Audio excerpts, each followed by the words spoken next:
My name is Tiffany. Before getting married, I worked full-time. But the truth is, that company had terrible working conditions. I had nearly 90 hours of unpaid overtime. I thought about working even after marriage, but due to health issues, I decided to quit when I got married. Now, I live a healthy lifestyle, waking up and going to bed at regular hours. My health improved drastically after quitting.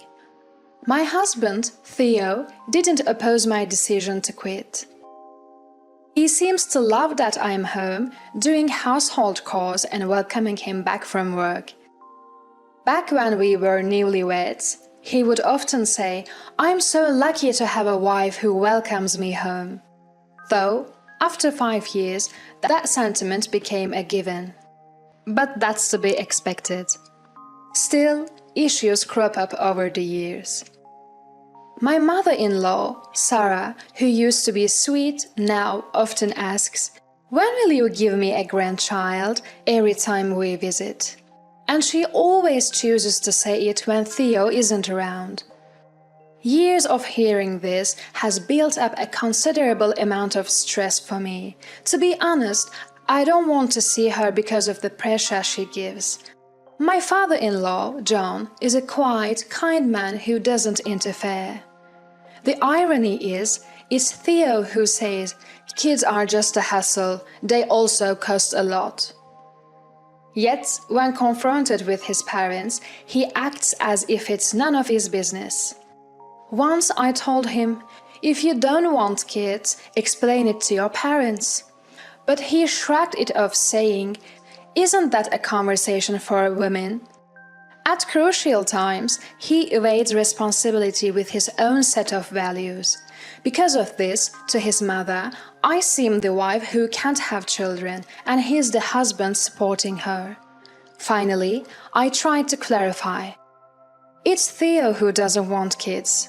But Sarah, convinced I can't get pregnant, replied, "You're just trying to put the blame on someone else." John sometimes tells Sarah not to interfere with our choices, but she doesn't listen. In the end, Theo doesn't want the hassle of parenting but doesn't want to upset his mother either. It's evident that he's always trying to please his mum. Honestly, I never thought he'd be this unreliable. If a ship were sinking, he'd probably save his mother before me. "Yes, he's a bit old-fashioned, but at least you're not living with them." My mother casually responds over a weekday afternoon call. Over the past year, I've often vented to my mother about Theo and Sarah. Although my mom is quiet, she's rational. She patiently listens and often calms me down. I feel guilty sometimes, thinking that a wife shouldn't complain about her husband to her parents. But with Theo not being supportive, my mom is the only person who truly understands me. "I'm sorry for always talking about this. I know you have your struggles too." "It's okay. Mom's fine now. The hospital tests showed nothing wrong. In reality, she had heart surgery and got a pacemaker just 3 months ago." I was worried when I heard she was going in for the procedure, but she just laughed it off. Reminds me of when I told my husband. He said, "Pacemakers are pretty common these days. It's not that big of a deal." Yet, when his own mother sprained her ankle, he panicked and promised I'd help out without asking me first. Talk about double standards. I mean, a surgical cut is way more serious than putting a plaster on an ankle. I always complain over the phone and rarely visit my family since I live far away. I haven't been the best daughter to my parents, but this time I plan to surprise my mom on her birthday with a trip in collaboration with my dad. "I'm home. Dinner's ready." My husband, as always, takes a seat at the dinner table. He never really comments on the food anymore, but I was excited about the plan I made with my father. "Actually, my mom's birthday is coming up." "Oh." He paused eating his steak and looked at me quizzically. I was thinking of booking a hotel in Lake Tahoe and taking a trip there. Really? He didn't seem too keen. The hotel is quite fancy and it's popular around here. I got a great deal through a contact. Upon hearing the word luxury, his eyes lit up. A luxury hotel? We're getting separate rooms from your parents, right? Yes, we are, and since both my parents will be there, why don't we do some sightseeing in Lake Tahoe together? Sure. At least he seemed somewhat interested. Considering he spends most of his time with his parents, he can't complain about the trip with mine once in a while. Luckily this time, I don't need to arrange the date or the hotel booking. My parents are taking care of everything. It's like I'm letting them do everything for me. This might seem more like me being spoiled rather than being kind to them. What's the trip? I need to apply for my leaves. My husband threw the question over his shoulder as I was packing in the bedroom. Didn't I tell you? It's on the 23rd and the 24th. Oh, right. Turning around, I saw him absent-mindedly fiddling with his phone. I've told him about this trip before. He never really pays much attention to me or my family. But on reflection, indifference was better than his past reactions. On the day of the trip, we drove to the luxury hotel in Lake Tahoe. My parents had arrived the previous night. Today's plan was to explore Lake Tahoe with them and enjoy dinner at the hotel. It's been a while since I last saw them. Maybe since my mother's surgery. They are both retired and don't usually splurge, so a trip like this should be fun. I sat in the passenger seat, leafing through a Lake Tahoe travel magazine. Upon arriving, I planned to call my parents to the lobby after checking in, but they were already in the parking lot, and standing next to them was Sarah. Suddenly, my husband parked the car abruptly and rushed over to them. What on earth is happening? I was sure I had explained the plan properly. I quickly got out the passenger seat of the car and followed. What's going on there? While I was flustered, my husband began speaking fluently to my parents. You knew of a great hotel, didn't you? We plan to enjoy it with my parents from tomorrow. You've already paid for the stay, right? My parents were stunned. Of course they would be. This was completely unplanned. My mother-in-law, as brazen as ever, said, You sure know some good hotels. Take care of it for us, okay? And next time, let's go to Alaska. What are you saying? On the other hand, my father-in-law, seemingly as clueless about the situation as we were, asking my husband, Didn't you invite us on this trip? You said you'd cover the costs. Hearing that, I could feel the blood rush to my head. Wait a minute. This hotel was arranged by my parents. Why would you just invite yours? Now my mother-in-law chimed in. What's the big deal? You can't hog such a nice hotel for yourself. You should care more about your husband's parents. I wanted to treat my parents to a luxury trip because I rarely get to see them, unlike John and Sarah. Plus, today is my mom's birthday. My mother-in-law, with a really look, sized me up from head to toe. You've never gotten me a birthday present. Such blatant favoritism. What? I raised my voice in disbelief. You did send Sarah her favorite flowers recently, didn't you? That was from your son. Stop taking credit for other people's gestures. I looked at my husband, who was avoiding my gaze. He never showed any interest in giving gifts. Since our marriage, I've been the one choosing and giving gifts. So you kept silent about the gift for Sarah. Looking into my husband's eyes, he said something unthinkable. Look, I'm using your money to buy them. It's the same as if I picked and bought them myself. He seemed genuinely annoyed. Generally, after marriage, my parents should be the priority. Send your parents home. What? That's right. From now on, it's quality time for our son and us. My mother-in-law interjected without missing a beat. I was deeply hurt. I never imagined he felt this way. Where did the kind man I married disappear to? Then, a robust man in a suit approached us quickly. Is there a problem? Before he could finish, my mother-in-law began speaking at lightning speed. We want these people gone. We'll use their remaining nights. I'm sorry, but we can't do that. Why not? She snapped. They have already paid, and we have them booked until the day after tomorrow. In her fury, she pointed at me.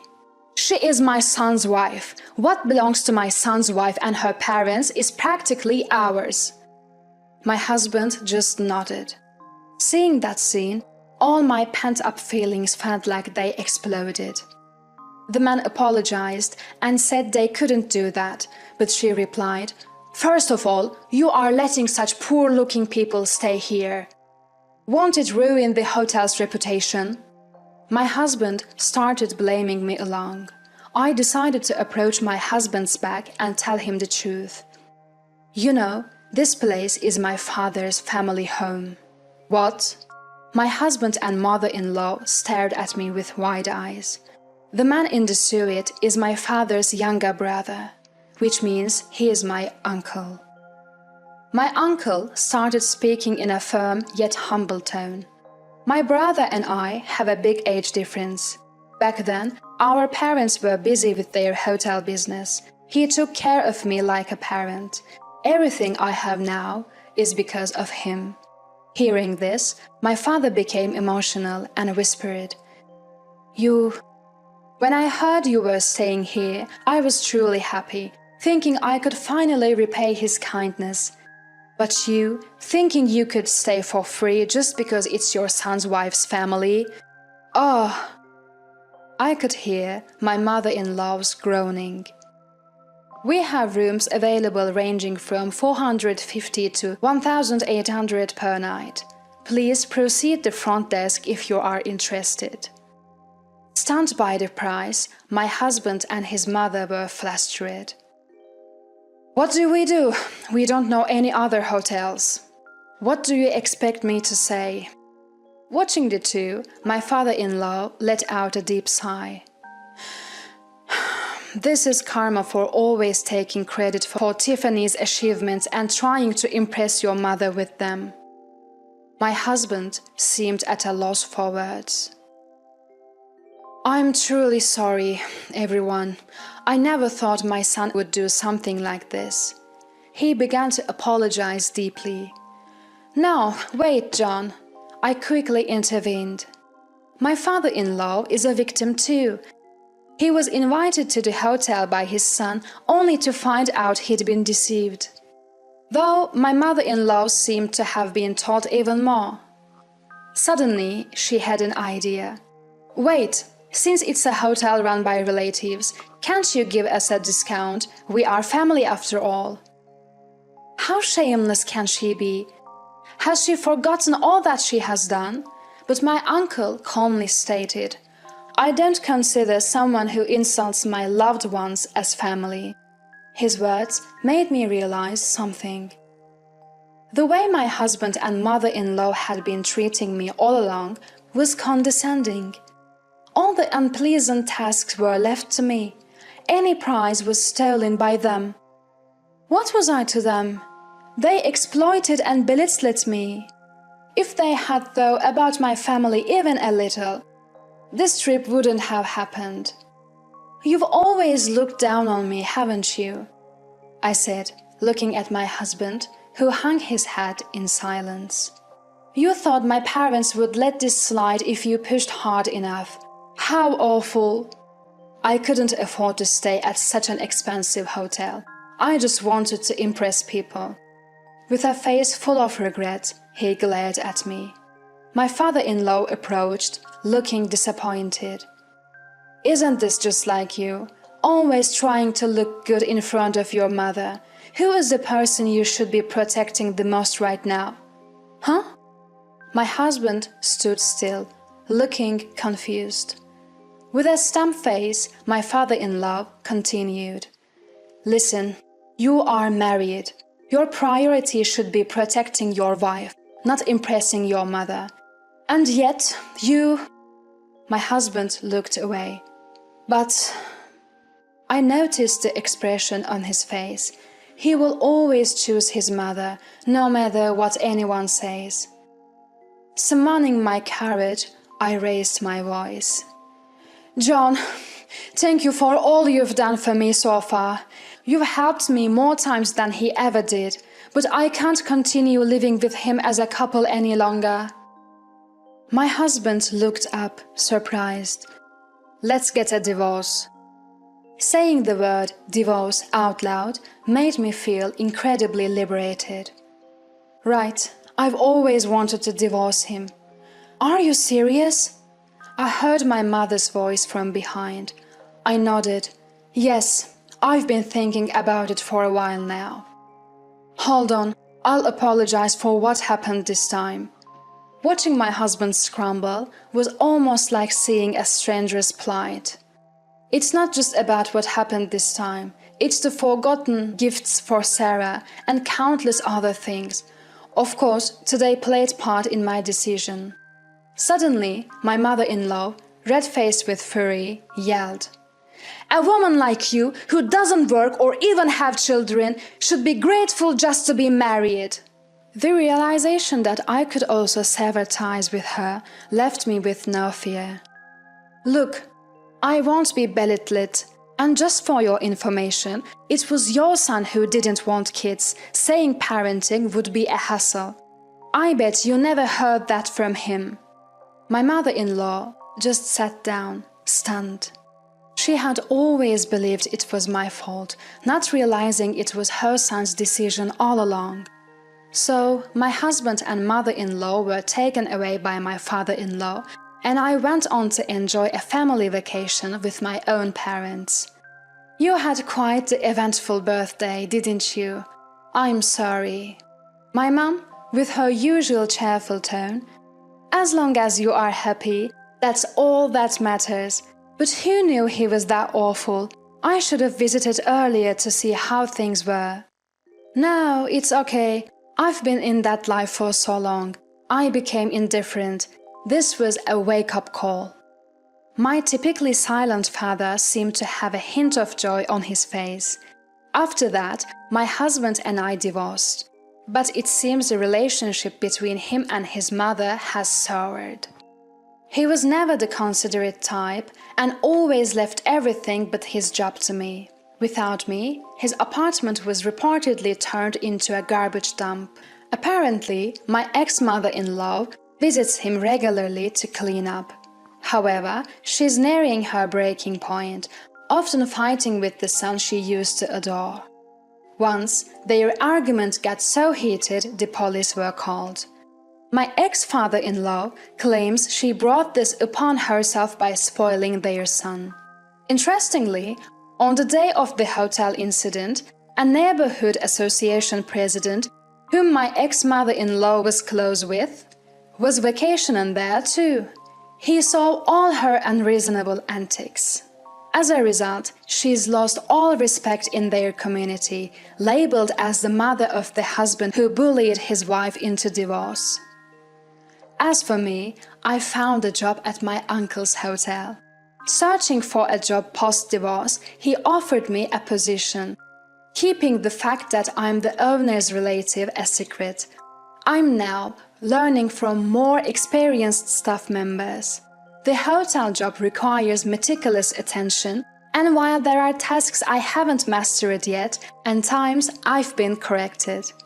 It's a far cry from the unappreciated housework I did before. Every effort here gets its due recognition.